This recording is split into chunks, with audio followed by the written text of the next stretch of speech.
Bentar.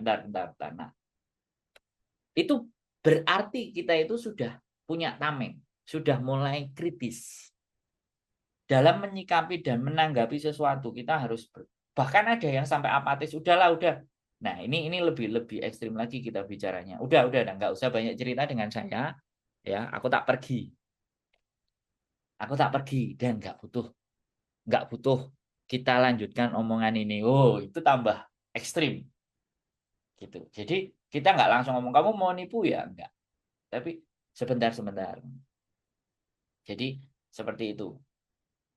Critical thinking. Jadi critical thinking ini hal yang memang harus ada di dalam diri kita, teman. Saya bicaranya harus ada.